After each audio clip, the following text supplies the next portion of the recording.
પાણી બચાવો થીમ પર એક નાનકડું 5 મિનિટનું સ્વરચિત નાટક અમે તૈયાર કર્યું છે, આપની સમક્ષ રજૂ કરીશું.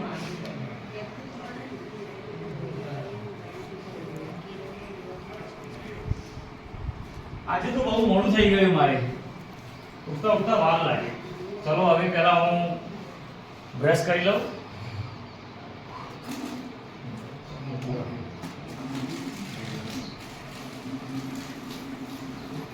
હેલો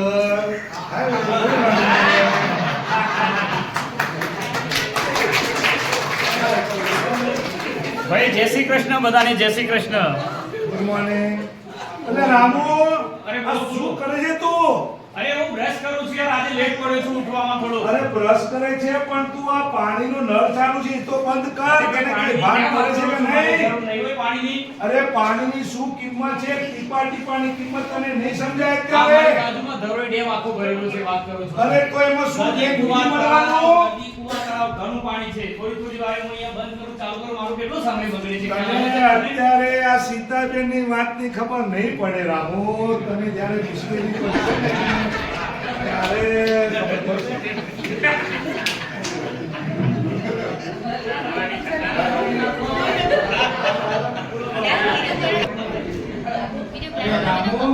બોલો. હું આ ટીમ્પુ છું. જો આ ના હોય તો જીવવું અઘરું છે. આખો ધરોઈ ડેમ ભરેલો છે, ટીપાની શું કિંમત છે? જો આ ના હોય તો માણસ પાણી વગર તરસશે, પશુ પક્ષીઓ મરી જશે, આ સૃષ્ટિનો નાશ થશે. તો હવે અમારે શું કરવું? બ્રશ કરતા નળ બંધ કરવાનો, નળ ટપકતો હોય તો બદલી નાખવાનો, બરાબર. વરસાદી પાણીનો સંગ્રહ કરવાનો. બરાબર. તો મને તો એમ હતું કે આખો ધરોઈ ડેમ ભરેલો છે, ઘરે ઘરે પાણી પુષ્કળ આવે છે, અને આ થોડો થોડો સમય ક્યાં બગાડવો, આમાં શું વળી આટલું પાણી ભરી જવાનું. પણ હવે તમે પાણીનું બુંદ છો પોતે, તમે પોતાની હૈયાવરા કાઢી તમે અમને સમજાવ્યું એટલે મને પણ આજે પછતાવો થાય છે.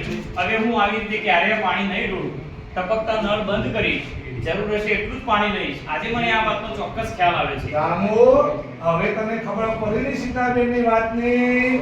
ટીપાના કિંમતની ખબર પડી ને હવે? તમારી વાત હું સિરે ચડાવું છું. હા, હવે એક એક બુંદ છે ને સાચવીને વિચારીને વાપરજે. અરે પાણી અને પાણી વિચારીને વાપરવું જોઈએ. સરસ સીતાબેન, આજે તમે મળ્યા અને મારામાં એક ગુણ કેળવાયો, અને ગામમાં પણ કોઈના જો નળ ટપકતા હશે, કોઈ ખોટું પાણી વેડફાતું હશે તો હું જાતે જઈને બંધ કરી આવીશ.